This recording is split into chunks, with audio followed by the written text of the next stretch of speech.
Hey guys, welcome back to the Money with Marcus channel, where I make videos every week just talking about personal finance, investing, and really just trying to help you get better with your money and hopefully, help you get closer to your financial goals. Now for today's video, we're actually going to go over how to pick stocks, particularly how to pick stocks for beginners, right? You're not going to be Warren Buffett. We're not going to be Warren Buffett and going off and calculating the most sophisticated companies. I just want to go over 4 things that you at least, the bare minimum, at least have to know about these companies, about these stocks, before you even begin to deep dive into them, to really dig into the weeds with them, right? I'm not talking about you look at these 4 things, you check the box, they're all good, you throw in your $1,000, you throw in your money and invest, and then out you go, on about your way you go, right? No, I mean, these are 4 things that this company at least has to have, the bare minimum, for you to even begin to look into to get into digging into the weeds of the company, right? So without further ado, let's get into today's video.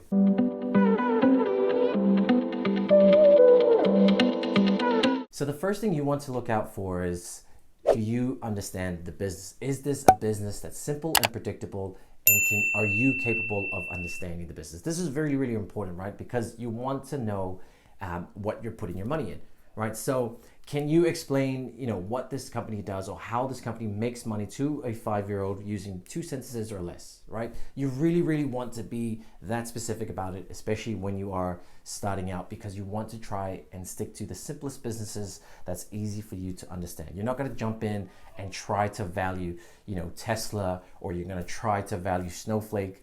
No, right? You want, when you're just starting off, stick to businesses that you use every single day, that you see every day, that's very simple and easy to understand. Whether it's something like McDonald's, right? Something like a burrito making place. How do they make money? They make burritos and they sell it to you. Simple, easy. But you don't have to go super complicated, to find wonderful businesses, right? So that's the first thing to check off the list is, do you understand this business, or are you capable of fully understanding this business?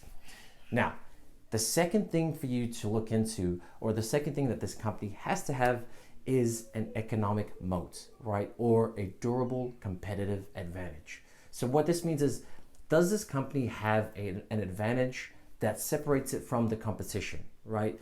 There's not a single thing in this world that's completely standalone by itself, original idea, right? Almost everything under the sun was copied from something else, right?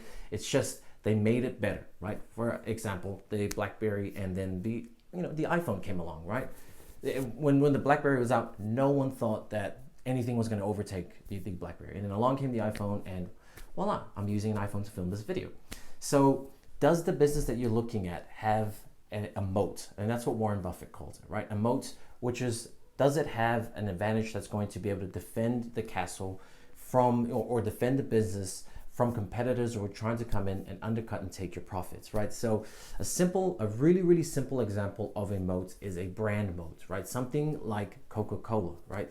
So when you drink Coca-Cola, be honest, when you drink the Coca-Cola, and then you drink, those knockoff colas that you see in the $2 stores or in the dairies, they taste almost the same, right? But more often than not, people will pick Coca-Cola because it's a Coke. And also, when you say you want to drink a Coke, you don't say a cola, you just say Coke, which is the brand name, right? It's synonymous with cola. So, and also, the Coca-Cola brand is so strong that most store owners aren't going to give up shelf space to your average Coca-Cola producer, right? So you can't just pick up and decide one day, hey, I'm going to go compete with Coca-Cola. I'm going to go make my own cola, even if it does taste better, even if it tastes 100 times better than Coke. People aren't going to buy it because it's just the brand name, right? It allows you to pay. It's why people pay a little bit more and pay up a little bit, pay that little extra premium, just because of the brand name and the branding power behind it. Another good example of a moat or a competitive advantage is, as I mentioned earlier, Apple, right? Apple has not only branding power, but they also have what's called a switching mode, right? Which makes it really difficult to switch over to Android, right? For example, I've used Apple for the longest time. I've used the iPhone, and ever since I used the iPhone, I haven't switched over to the Android. And Apple have done something really good where they've tried to hook everyone into their little ecosystem by making it really, really compatible from whether it's your iPhone to your watch, to the AirPods, to the Mac laptop. They've integrated their iOS system so that obviously if you're Apple, everything else that you have to have is Apple, right? So it makes it really hard for you to switch over to the competition, right? On top of that, they've also got a really strong branding mode. So, make sure that the business that you're looking at has a durable competitive advantage, okay? Something that's going to keep competitors at bay. And I don't mean for the next 5 years, I mean for the next 20 to 30 years, if possible. Okay, so that's number 2. Now, the third thing you want to look at is the company's balance sheet. Specifically, you want to look at their debt levels. Right now, because we're obviously beginners and we're just starting to look into individual companies that we're going to dig into, we don't want to be looking into anything that's got super complicated debt levels, right? Like a bank, for example, right? You're going to see their balance sheets and you're just going to wonder what the heck is going on here, right? So you want to stick to companies that have minimal to no debt, right? If they do have debt, make sure that their earnings can pay off that debt within a minimum of 2 to 3 years, right? Any more than that might be a little bit too much debt for you to start off, right? You can make an exception. A company can, a wonderful business can have debt, but then those will be the little bit more complicated cases, and you're going to have to dig into that company's financials and understand why they have the debt, how they're going to repay back the debt, when is that debt due, can their cash flows cover it, right? So keep it nice and simple when you're just starting to look into businesses.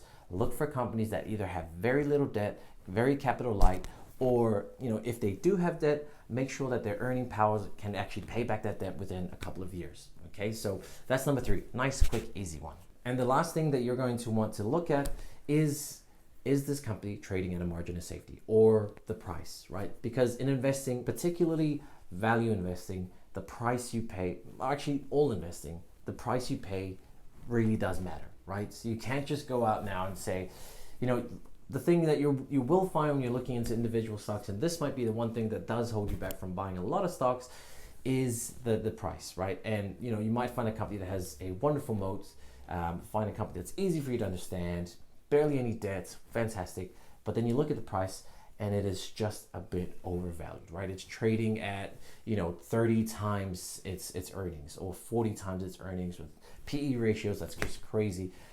You don't want to overpay for a company, right? And the problem is, all investing is simply just, what are the future cash flows of that company? Grow that out into the future and determine what is it worth today, right? The problem with overpaying is that you're going to pay for those future cash flows that the company is going to bring back to you as a shareholder, say 10 years from now. If you pay for that today, if you overpay for that today, then what are you going to be left to get paid out in 10 years time, or in that 20-year time period, right? Now, I know I'm very, very vague about right now about, making sure that the company is trading at a decent price or a margin of safety. That's going to be a whole nother video, just going in depth of how to find the margin of safety or the intrinsic value of a business. So don't go out now and just start buying Apple, Tesla, Facebook, all these crazy high value companies just because, they look like they're going to keep going up and up and up, right? Make sure you take the time to understand how to value the business, which I will be doing a video on very, very soon. But make sure you do understand what the intrinsic value of that company is, and make sure you don't overpay for it. So guys, those are the 4 things that you must at least check off to even start looking into buying a business. That's not the final checklist. That's just something for you to, like a very basic screener, that's going to allow you to look further into a business well before you actually buy into it. Okay, so those are just 4 quick things for you to look at. And what the whole purpose of this video is so that you can actually then, because there's thousands and thousands and thousands of companies out there, and you don't want to spend, your time reading every single 10K file, or at least spending an hour on every single company, right? Because you'll never get through all of them, right? The whole point of this video is to give you a little screener so that, you can narrow down the choices before you really decide to dig in. Okay, so that's just the first of many videos of how to pick stocks that I'm going to be doing on the channel. So stay tuned for that. Thank you for watching. If you haven't already, please be sure to like and subscribe to the channel. It really does help a whole lot, just putting this video out to other people who might be looking for similar content, or who I might be able to bring some value to. So thanks for sticking around, guys, and I'll see you in the next video.